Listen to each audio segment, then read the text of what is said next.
In the book Small Data, Martin Lindstrom says, every successful brand stands for something more than itself, and that thing is emotional. A great brand promises hope or the contagion of coolness, desirability, love, romance, acceptance, luxury, youth, sophistication, or high-quality technology.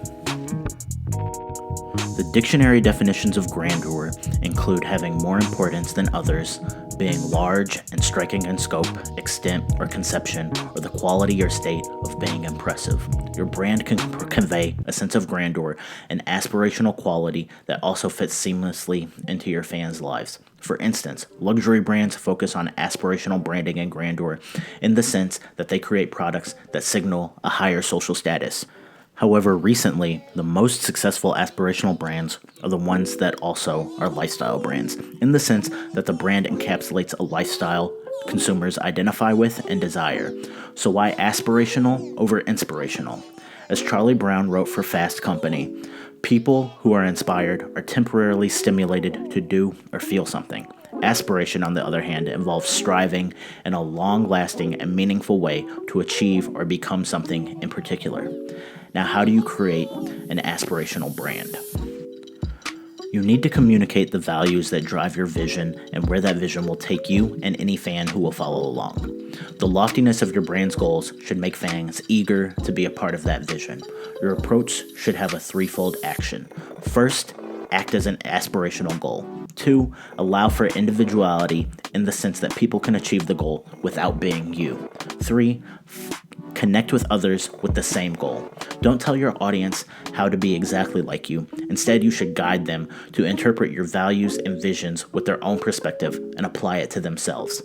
As fans add their own individuality and flavor, associating themselves with your brand, the underlying values should shine bright as a badge of honor. These fans will signal to others who aren't yet aligned with the brand, but have the same aspirational values and goals. Eventually, they connect to your brand, and at that point, it becomes infectious. As important as it is for you to engage your fans emotionally with grandeur, it also is as equally necessary for you to actually display it in how you carry and represent yourself. When we discuss the why behind the special connection between artists and their core fans, we define it as an ability to balance a relatability that fans connect to and a level of admiration that fans look up to and strive to be.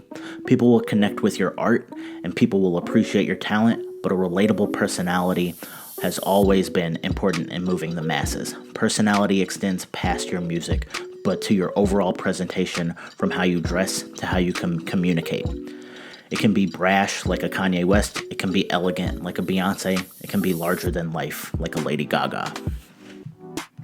Perhaps this is most noticeable in presidential elections. The candidates who focus too much on image and not enough on policy and their vision often lose. Candidates who are all substance but can't personally connect with an audience don't tend to get far either, which is why there's so much focus on a balance of the two.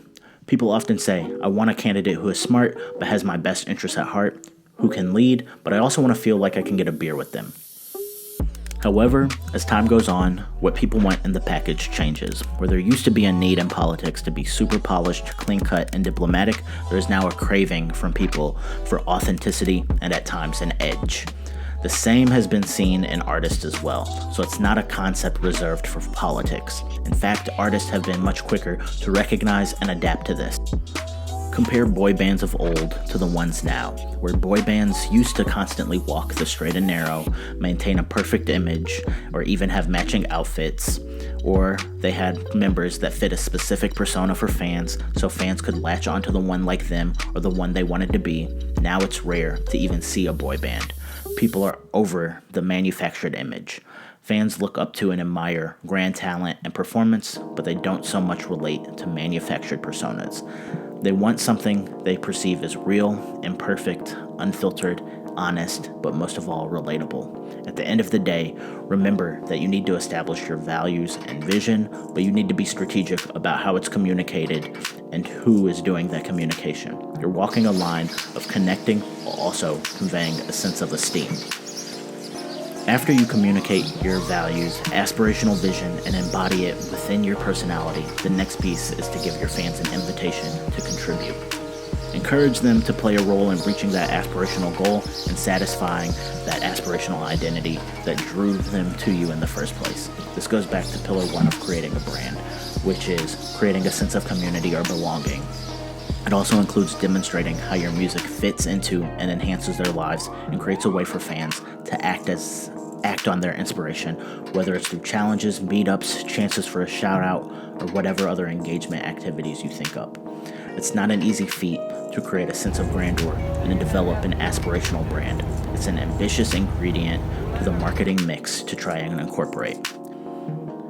If you can provide an aspirational goal and allow fans to individually connect with you, then creating an aspirational brand with a sense of grandeur can give you a real edge in the industry and allow you to continue building an engaged and strong core fan base.